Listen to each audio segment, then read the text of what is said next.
kaga imaanaya qodobada warkeena aad ku daawan doontaan waxa ka mid noqon doona xaqiiqada dhulka ka jirta ee saxda ah dadka inay macluumaad sax inay helaan madaxweynaha jamhuuriyadda federaalka ee Soomaaliya oo ka hadlay howlgallada ka soconaya gobolada dalka ra'iisul wasaare Xamse oo xafiiskiisa ku qaabilay safiirka cusub ee dawladda Qatar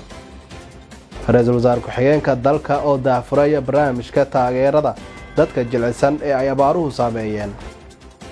dawladda Soomaaliya oo sheegtay in tirada dadka Soomaaliyeed ay korortay 32 sano ee la soo dhaafay gudoomiyaha gobolka Banaadir oo kulan gaar ah la qaatay gudoomiye ku-xigeenada dhawaan uu magacaabay madaxweynaha dalka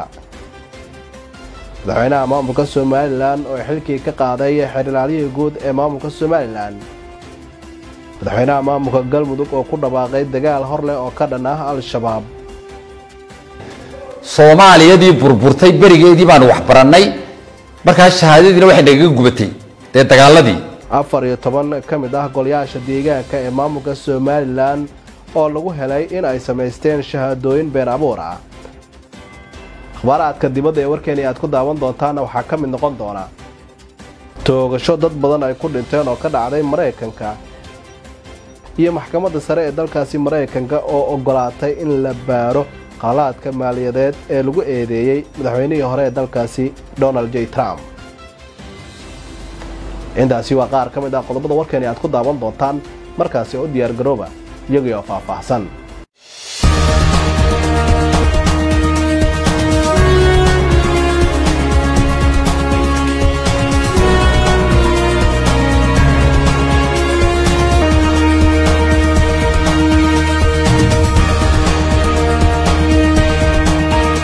sooraqada wanaagsan madaxweynaha jamhuuriyadda federaalka ee Soomaaliya Xasan Sheekh Maxamuud ayaa ka hadlay howlgallada ka soconaya gobolada dalka madaxweynaha jamhuuriyadda federaalka ee Soomaaliya Xasan Sheekh Maxamuud ayaa ka hadlay howlgallada dib u xoreynta ah ee ka soconaya qaar ka mid ah gobolada dalka madaxweynaha ayaa shacabka Soomaaliyeed ku booriyay in ay ku kalsoonaadaan dalkooda ayna u dhabar adeegaan dhibaatada adag ee hadda ay wajahayaan annaga dalkan buqcadan yarta oo geeska Afrika ku taalo oo Soomaaliya la yiraahdo ayaan adduunyada ku leenahay ummad walba dhulkeeda ay ku faantaa ay ku nooshahay karaamo iyo sharafna intaan ku leenahay marka allaale marka inta ka baxdid ajnabiya tahay meel kasta ee dal kasto qurxan meel kasto degtay dalkaas qurxoon oo faraha badan oo quruxda badan dadaa dhistay iskale annaga kanaan leenahay waa dhisa karnaa waa hagaaji karnaa laakiin waa inaan fahamnaa caqabadaha naga hortaagan soddonka sano ee Soomaaliya dhibaatada ay ku jirto waa soddonka sano adduunyada dhan ay horumartay tiknoolajiyada horumartay dhaqaaluhu horumaray oo dalal badan ay aad u dhaqaaqeen annagana dhibaatooyin badan aan ku jirno waxaan aaminsanahay weli dabarkii aan ugu xiran dadka Soomaaliyeed dabarka haddii laga furo 30 sano maahana ka yar inay adduunyada tagto uga daba tegi karaan ayaan aaminsanahay nimankan shabaaba adeegyada aaliyaadka ama toolska noo adeegsaday in dabarkaan ugu xirnaado ay ka mid yihiin ilaahay idinkaas dabarka waa iska gooynay waa dhameystirayna inta dhimanna telefishinkan doorkiisu waa kaas dadka Soomaaliyeed dal iyo dibad meel kasta ay joogaan xaqiiqada dhabta ah ee arimaha xoreynta dalka iyo maxay wacyiga saxda ah meesha uu ka socdaay waa channelkaas dadka Soomaaliyeed meel kasta joogaan inay ku xirnaadaan aan rabnaa SNTV2 daljir channelka la yiraahdo oo ay maxaan ku raadayay saas ay ula socdaan shaqaalaha iyo madaxda iyo mas'uuliyiinta wasaaradda warfaafinta runtii juhdi badan geliyay anagoo og duruufaha lagu shaqeynay inay adag yihiin awoodda dhaqaale ee la haysto inay xadidan tahay awoodda tiknoolajiyada la haysto inay xadidan tahay wax walba inay xadidan yihiin haddana television standard oo qualitygiisa wixiisa ay saas u sareeyo inay keeneen waa arrin aad iyo aad bogaadin u mudan qatartay u bareeraan inay frontiga tagaan oo ay maxaan ku raadayay wax frontiga ka jira ay keenaan ay dadka tusaan lafsadeeda waa dhiiri waxba kale ma duwana wariyaha guud ahaan de saxaafadda ka shaqeeya gaar ahaan wariyaha ka shaqeeya SNTV iyo askariga frontiga ku jira waxba kale ma duwana laana frontiga wada joogaan meen haddii dadku qarxayso waa ku wada qarxay xabad haddii dadku dhacayso waa ku wada dhacay meeshii taagan yihiin nimankii muxuu ahay ka socday guud ahaan warfaafinta gaar ahaan muxuu ahay SNTV marka waxaan leeyahay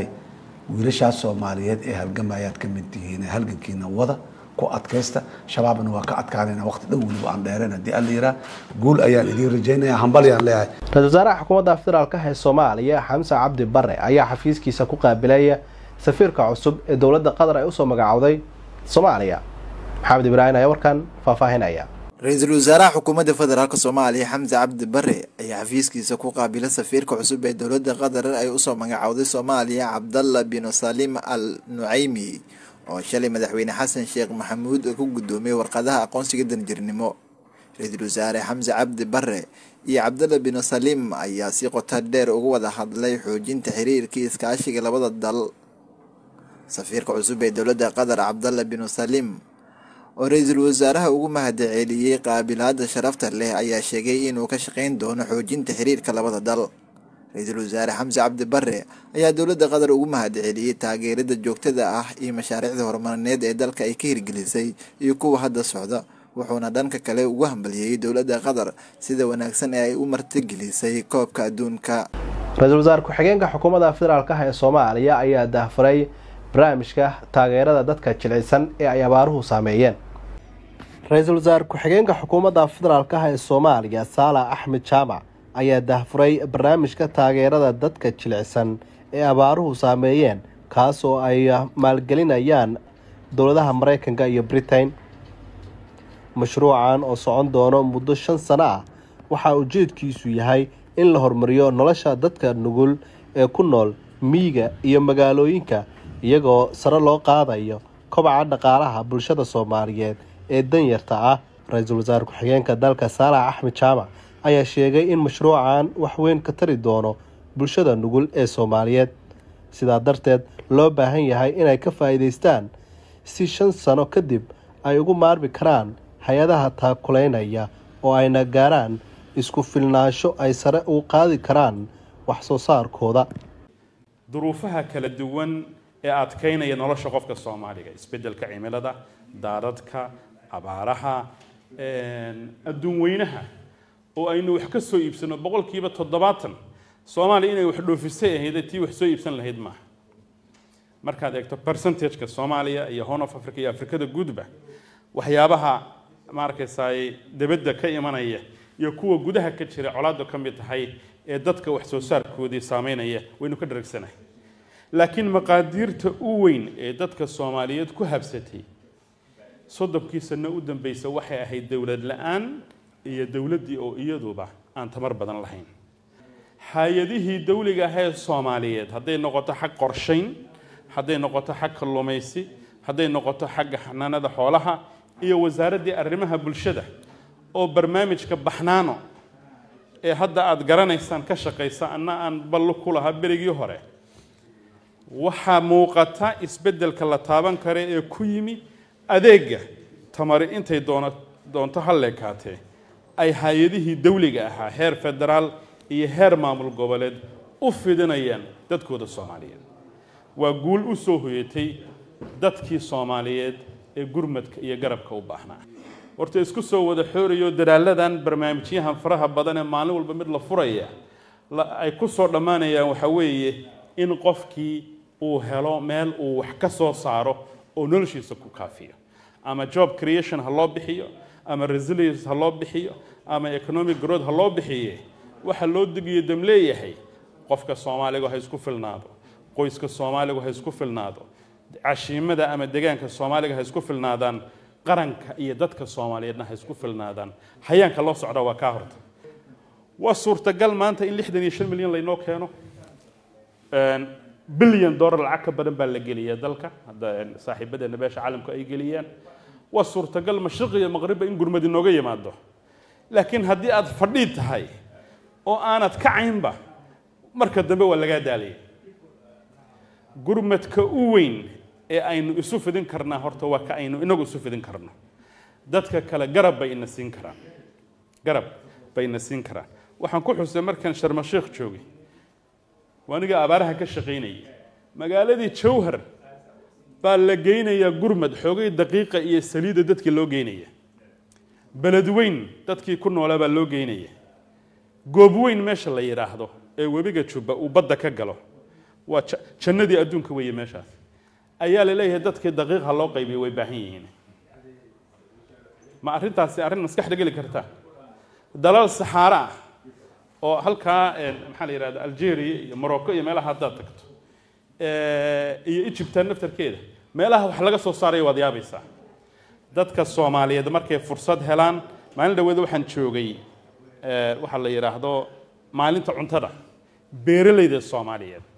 aqoonta ay la timi mar dhaweed wuxuu ka hadlayay mas'uulka USAID waxaan la yiraahdo drought resistant seeds dadka Soomaaliyeed ee private sector-ka ku jira waxa ay beerayaan iyo calafka ay beerayaan iyo sisinta ay beerayaan iyo diraalka ay wadaan wada yaabaysa dawlad maxay uga baahan yihiin arrinta madal walba joogo ku soo celceliya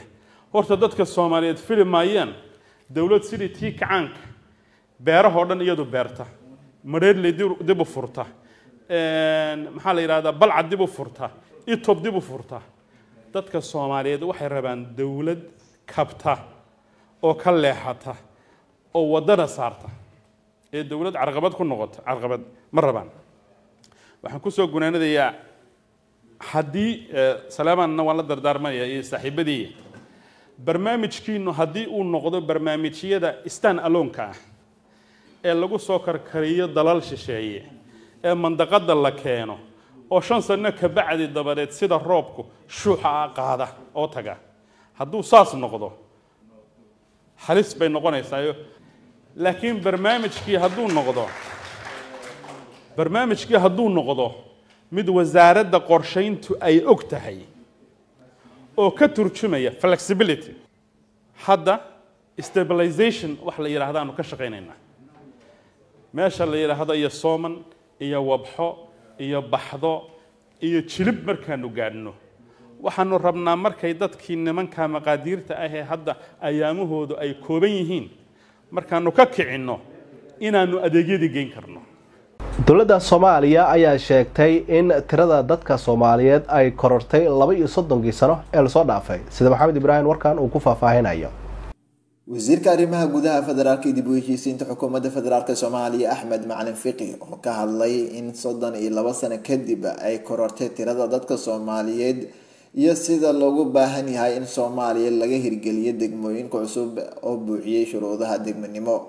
wasiirka ayaa intaasi ku daray in arrinka meelmarintaasi ay kala hadleen baarlamaanka jamhuuriyadda federaalka Soomaaliya oo hadda qaarna ansixiyay halka kuwa kalena ay meel wanaagsan u marayso